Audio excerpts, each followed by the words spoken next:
얼마 전 포켓몬 대규모 해킹 사건으로 애니메이션 회의록이 유출됐죠. 그리고 이 회의록 때문에 애니가 아주 많은 욕을 먹고 있어요. 그렇다면 궁금하실 거예요. 애니가 뭘 잘못했고 얼마나 잘못을 한 건지. 그래서 준비했습니다. 포켓몬 덕후인 제가 이번 사건을 아주 상세히 설명해드릴게요. 저는 게임도 애니도 정말 좋아하고 실전이랑 대회도 즐기는 나름 코어층의 유저거든요. 스포일러 주의. 본 영상은 회의록의 내용이 포함되어 있으며 한국에 아직 방영되지 않은 테라스탈 데뷔 에피소드가 포함되어 있습니다. 리코는 멀리서 전학을 왔는데 입학한 순간 학교를 그만두는 것처럼 보인다. 리코가 어디 출신인지는 상관도 없는데 굳이 멀리서 전학을 온 이유가 뭐지? 일단 여기 부분은 실제로 애니 1화가 나왔을 때 잘 고쳐졌어요. 리코는 자존감이 심각하게 낮은 인물이거든요. 자기 자신을 싫어했고 달라지고 싶어서 무작정 전학을 왔어요. 사실 그냥 도망친 거죠. 이렇게 자아에 대한 존중이 없는 모습을 보여주면서 시작하기에 자존감 없고 고향에서 도망쳐온 주인공이 자아를 찾아 고향으로 돌아간다는 이야기와 잘 어울렸어요. 그래도 회의 덕분에 실제 애니에서는 전학 부분이 고쳐졌네요. 리코의 생각이 초반에 드러나지 않는다. 무개성이 나쁘다는 게 아니라 무개성인 아이가 무슨 생각을 하는지 안 보인다는 것이 문제다. 감정의 흐름이 보이지 않는다. 보통 사람이 일반적으로 느끼는 감정의 표현도 빠져있다. 리코의 성격은 주인공으로서는 굉장히 특이하죠. 우선 여기 부분은 사실 욕먹을 부분이 아니에요.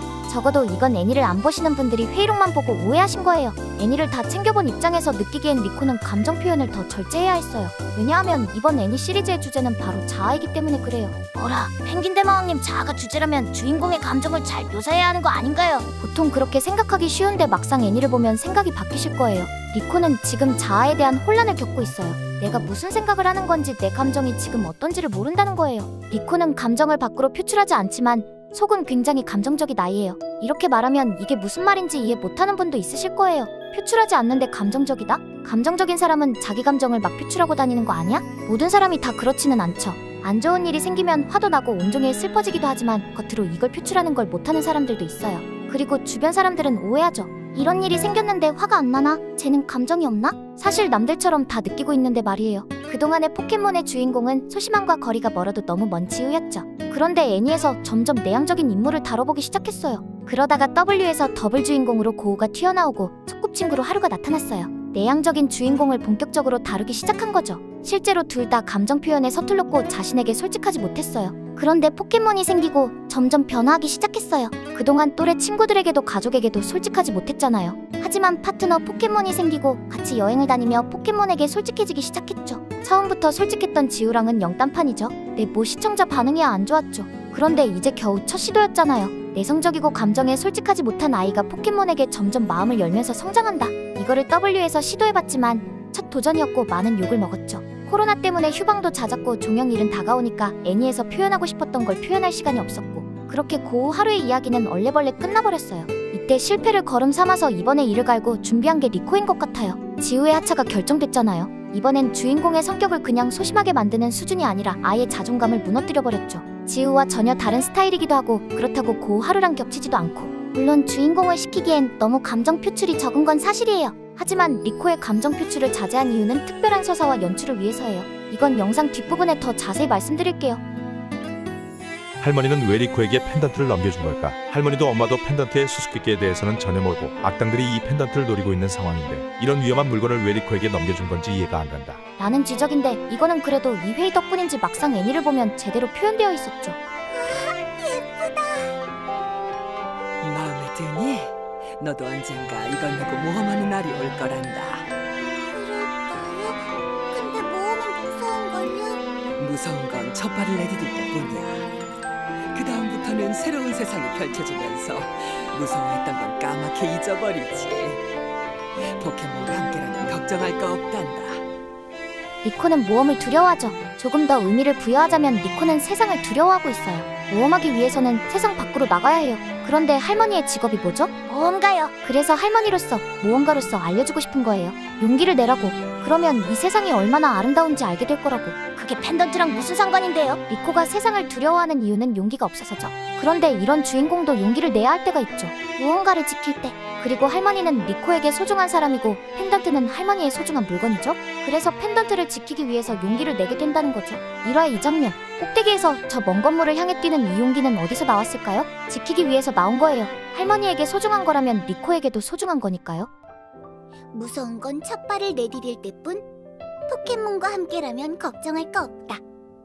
할머니께서 왜 그렇게 말씀하셨는지 알았어. 처음 한 걸음은 무서웠지만 나우아랑 함께라서 시작할 수 있었어. 알 것 같아. 새로운 세상을. 이 대사를 봐도 알 수 있죠. 첫 발을 내디딜 용기. 할머니는 그걸 선물해준 거예요. 리코와 나와의 첫 만남의 드라마가 없다. 최악의 궁합으로 시작하는 것이 훨씬 드라마틱하다. 실제로 일화를 보면 아시겠지만 리코와 나우아의 첫 만남은 결코 순탄치가 않았죠. 아주 드라마틱했거든요. 여기 부분은 피드백에 맞춰서 잘 수정돼 나온 것 같네요.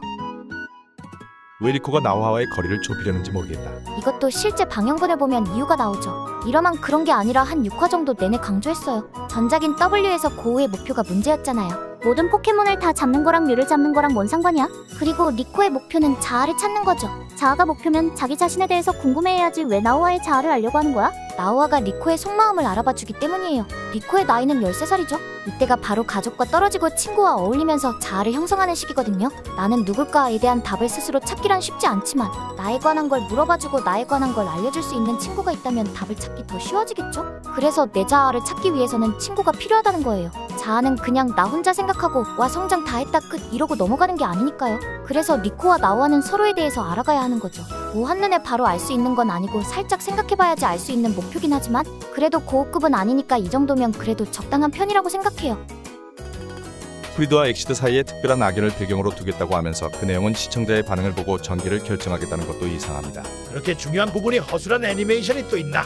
이건 진짜 문제죠. 우선 얘가 프리드고 포켓몬 박사예요. 엑시드는 회사 이름입니다. 과거에 프리드는 엑시드라는 회사에서 연구자로 근무했다가 나중에 퇴사하게 됩니다. 그런데 유출본에 따르면 이 회사와 프리드는 어떤 특별한 악연이 있다는 설정인데 그 설정을 시청자의 반응을 보고 나서 결정한다고. 마치 주간 연재 만화처럼 제작하고 있습니다. 애니메이션 제작 주기는 그렇게 짧지 않은데 이런 중요한 부분을 시청자의 반응을 보고 결정하겠다고 하면 결국 아무것도 제때 맞추지 못할 겁니다. 우선 포켓몬 애니의 제작 주기는 엄청나게 길어요. 이게 어느 정도냐 하면 우리가 TV에서 보는 포켓몬 애니는 대충 반년 정도 전에 만들어둔 거예요. 갑자기 지진이나 해일이 생긴다거나 어쩌면 전쟁이 날 수도 있잖아요. 해외에도 게임 일정과 맞춰서 애니메이션을 수출해야 하는데 나라마다 심의 규정도 다 다르죠? 전혀 생각도 못한 부분에서 뭐 인종차별이라던가 우길기가 연상된다거나 나치식 경례와 닮았다거나 등등으로 검열되거나 아니면 아예 방영 금지를 맞을 수도 있거든요. 그래서 실제로 나라마다 방영된 에피소드의 순서나 총 에피소드의 수가 다른 경우도 발생했죠. 게임과 애니를 동시에 수출하는 나라가 워낙에 많으니까요. 그런데 이렇게 미리 만들어도 대비하지 못한 사건이 있었죠. 바로 포켓몬 W 방영 도중에 터진 코로나 팬데믹. 실제로 당시에 많은 애니메이션이 코로나로 인해 피해를 받고 포켓몬 역시 팬데믹으로 인한 잠정 휴방에 돌입했어요. 거기에 스페셜 에피소드까지 방영하면서 애니 진도가 자꾸 안 나가고 뚝뚝 끊기니까 팬들은 점점 떨어져 나갔어요. 그래도 코로나잖아요. 어떡해요. 여기서 애니가 안 나온다고 화낼 수는 없는 노릇인데. 그렇게 돼서 포켓몬은 이 시기에 미리 제작한 게 아닌 급하게 제작한 애니를 방영해보게 되죠. 6개월이 아니라 한 두세 달 전에 만든 애니가 방영되기 시작했고 열악한 환경에서 제작 주기는 점점 짧아져만 갔어요. 결국 애니의 하이라이트인 월드 챔피언십에서는 갑자기 스페셜 에피소드라면서 총집편을 내보내는 무리수까지 뒀거든요. 말만 스페셜 에피소드지 사실상 그냥 재방송이었어요. 아니 클라이맥스에서 이게 뭐하는 짓이야? 애니 팬들은 당연히 뿔났죠. 근데 미리 만들어둔 게 다 떨어졌는데 뭐 어떡하라고. 어차피 휴방에도 화낼 거잖아. 우리 3주 동안 재방송할 거니까 그렇게 알아. 그러니까 게임 프리크는 팬데믹이 왔을 때 애니 쪽에서 팬들이 대거 이탈하는 걸 봤고 심지어 클라이맥스에서는 재방송까지 때렸으니까. 아니 애니 설정을 시청자 반응을 보면서 짧은 주기로 수정한다고? 옛날에는 상상도 할 수 없었던 말을 듣고 놀란 거죠. 그런데 또 가만 생각해보면 W의 평가는 굉장히 안 좋았잖아요. 특히나 고우의 목표에 대해서 꾸준한 지적을 받아왔고 시청자들의 의문에 대답하기 위해서 모든 포켓몬을 잡는 것과 류가 어떤 연관이 있는지를 설명하는 에피소드를 제작했는데 문제는 이 에피소드가 애니가 시작하고 1년이 더 지나서야 방영될 수 있었어요. 기존의 제작 방식으로는 시청자들의 의견을 수용하기가 너무 힘들었죠. 시청자들의 반응을 보고 전개를 결정하겠다. 이걸 W의 문제점을 고치기 위한 선택이라고 봐야 할까요? 실제로 리코 로드를 보는 사람들 사이에서 야 이거 사람들 반응 보고 전개 수정한 거 아니야? 라는 말이 꽤 나왔어요. 에이 아무리 짧아도 반년도 더 전에 만들어둔 건데 사람들 반응을 보고 어떻게 수정해? 라고 말하는 사람들 역시 있었지만 그래도 수상함을 느낀 시청자들이 많았어요. 그런데 이번 사건으로 인해서 리코 로드부터는 실제로 시청자들 반응에 따라 전개를 바꾼다는 게 확인이 됐네요. 팬데믹이 왔을 때 실제로 촉박한 환경에서 짧은 제작 주기로 애니를 만들 수밖에 없었잖아요. 하지만 이것 때문에 시청자 반응을 보고 한두 달 만에 문제점이 개선된 적도 있었거든요. 그때의 경험 때문에 이런 제작 방식에 대한 자신감이라도 생겼나? 어쨌든 게임 프리크는 확실히 싫어했을 만하네요. 코로나 때를 생각하면 저라도 못 믿어왔을 것 같아요. 테라파고스 설정 충돌? 리코를 지켜줄 특별한 포켓몬이 필요해서 테라파고스를 쓰기로 했습니다. 옛날에 라쿠아라는 섬에 살았다는 설정이고 리코가 테라파고스를 고향인 라쿠아로 데려가 줄 거예요. 테라파고스가 사는 곳이면 라쿠아가 테라스타일 섬이 되잖아요. 에리어 제로랑 설정 충돌이 나요. 그리고 이러면 에리어 제로랑 라쿠아랑 너무 비슷해 보일 것 같아 신경 쓰이는데 둘을 어떻게 차별화시킬 건가요? 테라파고스는 게임보다 너무 과한 능력을 가지고 있고 테라파고스라는 포켓몬 자체가 게임 설정과 너무 많이 연관되어 있어서 애니에서 사용하는 게 우려되네요. 애니에 등장하는 테라파고스는 초반에 펜던트의 형태로 등장해서 티도 안 나고요. 루시아스의 포켓몬을 찾는 탐지기의 역할로 쓰일 거예요. 다른 역할인데 같은 포켓몬인 게 신경 쓰여요. 테라파고스는 팔대야의 특별한 의미를 갖는 포켓몬인데 애니 속 테라파고스를 게임과 다른 역할로 사용하는 건 게임 홍보에 도움이 안 돼요. 제출한 자료를 보면 테라파고스를 스토리에 집어넣어서 재밌게 쓸 수 있을지 아이디어도 불명확해 우려가 큽니다. 원래는 나와한테 특별한 테라스탈이 생기는 걸로 하려다가 게임이 업데이트 사양을 못 맞출까봐 그만뒀어요. 19번째 테라스탈이 나올 예정이니까 애니에서 새로운 테라를 만드는 건 하지 마세요. 이것도 이제 많이 까이는 요소 중 하나죠. 게임이랑 애니랑 설정 충돌이 나는데 왜 지들 마음대로 하는 거야? 애니가 갑이고 게임이 의리네. 애니가 게임 홍보용인데 게임 설정에 맞춰야 하는 거 아님? 포애니는 옛날부터 이랬었죠. 애니랑 게임이랑 설정이 완전 다른 경우가 존재하는데 대표적으로 몇 가지 꼽자면 안농이랑 성우가 있겠네요. 우선 포켓몬은 게임을 구상할 때 애니 작업도 같이 들어갑니다. 그래서 게임 속 설정이 다 완성되기도 전에 애니에 일단 집어넣는 경우가 있어요. 안농은 알파벳을 모티브로 만든 포켓몬인데 애니에서는 신비한 힘을 지닌 무시무시한 포켓몬으로 등장하잖아요. 실제로 포켓몬 극장판을 만들 때 금은 버전이 개발 중이었고 이때 애니팀의 디자인만 나온 성도 지방의 포켓몬을 몇 마리 보여줬거든요. 그걸 본 감독은 이거 디자인만 나오고 아직 설정이 안 나온 거면 원작 설정 신경 안 쓰고 그냥 내 맘대로 만들어도 상관없는 거 아닌가? 라는 생각으로 안농을 아주 강력하게 등장시켰어요. 그런데 이 극장판 때문에 영화 속 안농과 게임 속 안농이 너무나 다른 성능을 가지게 됐고 엔테이 역시 전혀 다른 설정이어서 그문을 플레이하는 아이들에게 큰 혼란을 줬어요. 성우도 게임과 다르게 등장했어요. 게임 속 성우는 호연지방의 챔피언이었지만 포켓몬 에이지에서는 성우가 챔피언이라는 언급조차 없었거든요. 레드 그린의 챔피언은 라이벌인 그린이었고 모코는 사천왕으로 등장하죠. 그런데 시간이 흘러 모코가 그문의 챔피언이 됩니다. 이거 둘 다 같은 서경리그 챔피언인데 그러면 애니에서 관동지방 챔피언은 누구야? 애니에서 모코는 사천왕인데? 그리고 3세대의 호연지방이 새로 등장했고 거기에 새 리그가 등장했어요. 애니 제작진은 새로운 챔피언 성우를 등장시킬 계획이었던 것 같은데 어째서인지 딱 한 번만 등장한 게 전부였어요. 포켓몬 컴퍼니는 작품에 지나치게 개입한다. 이완의 마사아키. 성우가 등장한 에이지 22화를 담당하신 분이에요. 애니에서 어떻게 성우를 사용하려 했을지 몰라도 이후 출시된 에메랄드 버전의 챔피언은 윤진이었으니까 애니에서 성우가 사라진 배경에는 게임 프리크의 개입이 있었을 가능성이 커요. 애니팀 마음대로 하게 둔다면 게임과 설정 충돌이 일어나게 되고 포켓몬을 애니로 먼저 접한 후 게임을 구매하는 어린이들이 서로 다른 설정 때문에 혼란을 느끼는 일이 실제로 발생했다는 거예요. 그래서 포켓몬 컴퍼니는 애니에 많은 개입을 해왔죠. 이번 테라파고스 역시 게임과 설정 충돌이 일어났고 게임 프리크는 설정 충돌을 어떻게든 최소화하기 위해 노력한 게 보이네요. 이번 건 확실히 애니가 좀 더 양보해야 했다고 생각해요. 안농 사건만 하더라도 그렇잖아요. 게임 속 테라파고스보다 애니 테라파고스가 너무 과도하게 강하면 애니를 먼저 접한 아이들은 혼란을 느낄 거예요. 게임 프리크는 충돌을 최소화하기 위한 노력을 했지만 애니는 노력도 하지 않았다는 점이 확실히 문제네요. 근데 사실 애니의 테라파고스가 그다지 강력하진 않죠. 안농마냥 격차가 크지 않으니까 이 부분은 약간의 타협은 된 것 같죠? 라쿠아는 아직 애니에 등장을 안 했으니까 이건 더 따지지 못하겠네요.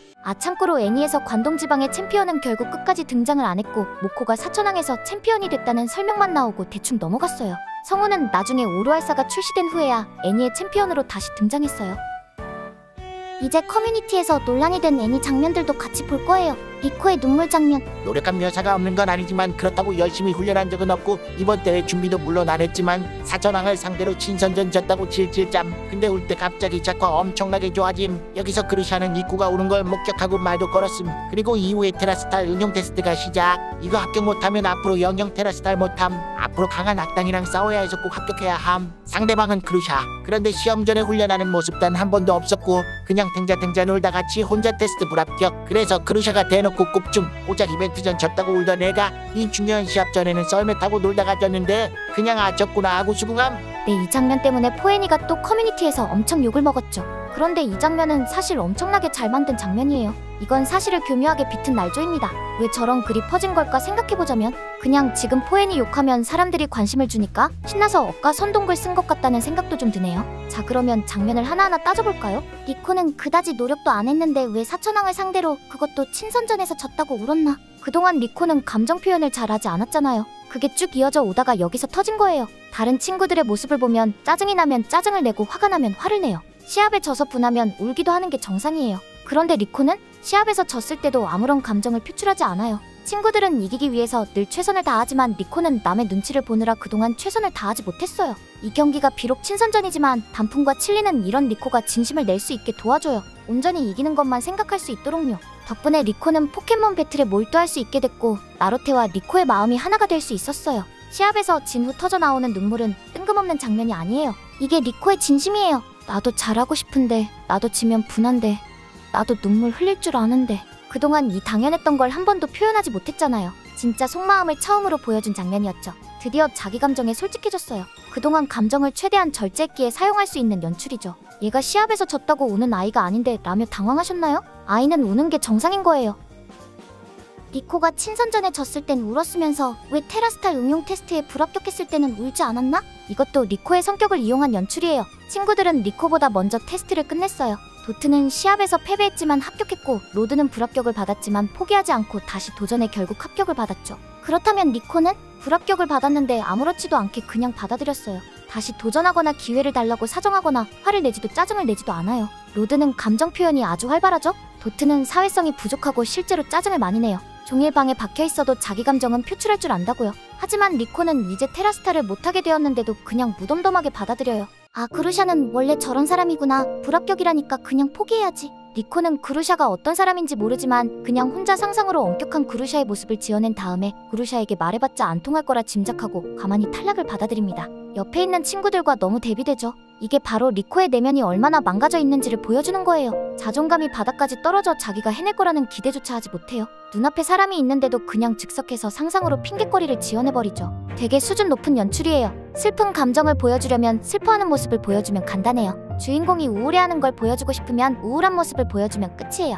그런데 포켓몬은 아주 어려운 연출을 쓰고 있어요. 우울한 모습을 보여주지 않으면서 우울함을 표현하고 슬퍼하는 모습을 보여주지 않으면서 슬픔을 표현하죠. 여기서 리코가 울지 않은 이유는 리코의 내면이 이렇게나 망가져 있는 아이라는 걸 보여주는 거죠. 우는 모습으로 망가짐을 표현하지 않고 울지 않음으로써 망가져 있는 아이란 걸 표현했어요. 그리고 이건 아주 튼튼하게 쌓아올린 연출의 일부에 불과해요. 이후 학교에 익스플로러즈가 침투했고 리코는 악당과 배틀을 하고 학교를 지켜냅니다. 그리고 중요한 건 이번에 리코는 포기하지 않았어요. 지켜야 할 게 있으니까요. 교장실에 불려간 리코는 죄송하다며 사과해요. 하지만 오히려 그루샤가 리코에게 사과를 하고 여기서 교장 선생님의 고맙다는 인사와 테스트에 합격했다는 그루샤의 말을 듣고 리코는 놀라요. 뭐라 살짝 이상하죠? 테라스타를 응용해서 잘 싸웠으니까 응용 테스트 합격도 당연하고 학교도 지켰으니까 감사 인사를 받는 것도 당연하잖아요. 우리가 보기엔 너무도 당연한 건데 왜 리코는 여기에 놀란 걸까요? 무모함. 이번 시리즈에서 리코가 질리도록 듣던 말이에요. 무모함에 대해서 해석을 하자면 무모함은 용기를 낼 줄 아는 것이에요. 리코가 그동안 무모하다는 말을 들을 때마다 한 행동이 바로 친구를 지키기 위해 용기를 내 싸우는 거였어요. 하지만 리코는 친구를 지켜주고 싶어도 아무런 힘이 없어요. 오히려 친구를 구하려다가 자신도 위험해질 수 있죠. 그래서 리코는 용기를 낼 때마다 무모하다며 혼이 났어요. 리코는 혼나는 것에 익숙하고 교장실로 불려갔을 때도 마찬가지였어요. 여기서 리코의 내면은 전혀 보이지 않고 리코가 무슨 생각을 하는지 역시 나오지 않아요. 하지만 리코에게 이 상황은 익숙했어요. 혼나는 게 당연했으니까, 늘 혼나기만 했으니까. 불합격을 받은 테라스타를 사용해서 침입자랑 싸워? 또다시 무모한 짓을 해버렸잖아요. 그래서 굳이 생각할 필요조차 없었죠. 그만큼 리코의 자존감은 바닥을 치고 있어요. 그런데 여기서 리코는 고맙다는 말을 듣게 돼요.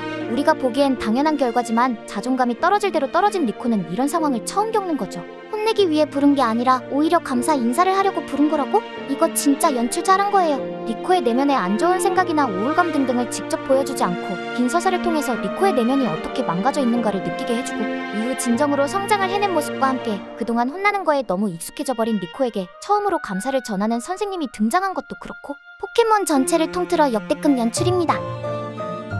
많은 분이 애니를 욕하시지만 실제로 애니를 보고 있는 제 입장에서는 이게 그 정도인가? 그냥 회의 도중에 나온 불만일 뿐이고 실제 애니가 나왔을 때는 거의 다 고쳐서 나왔는데 왜 이렇게까지 욕먹는 거지? 뭐 이런 생각도 들었거든요.